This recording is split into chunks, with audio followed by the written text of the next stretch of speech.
So guys, for the first step, you want to get into this screen. Now to get here, you want to turn off your computer from the power button and then turn it back on again.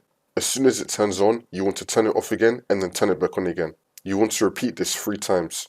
So you want to turn off your computer from the power button and then turn it back on again. As soon as it turns on, you want to turn it off again and then turn it back on again. You want to repeat this 3 times, and then on the 4th time, when you turn your computer on again, it will then take you into this screen. It's going to be saying that your PC did not start correctly. You want to click on Advanced Options. And now once you're on this, I'm going to show you 3 different things that we can try. So for the first method, you want to click on Troubleshoot, Advanced Options, and then System Restore. If you have any restore points available on your computer, then you want to click on Next and then go back to your restore point. See if that works. If you don't have any restore points, we're going to click on Cancel.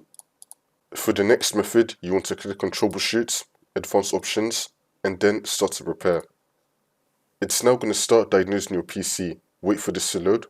It should then take you back into Windows, and then hopefully that will work for you. If that's not working, then you want to click on Advanced Options. For the third method, you want to click on Troubleshoot, Advanced Options, and then Command Prompt. And now this will come up. And now once you're on this, you want to type in bootrec /fix mbr and then click on Enter.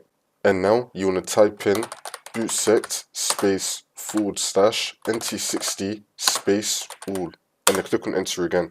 And now you want to type in bootrec /fix boot, click on Enter again. And now you want to type in bootrec /scan os, click on Enter again. For the last command, you want to type in bootrec /rebuild BCD, click on Enter. And now once you do all of that, we can now close out of this. Now you want to continue to Windows, and then the problem should be fixed.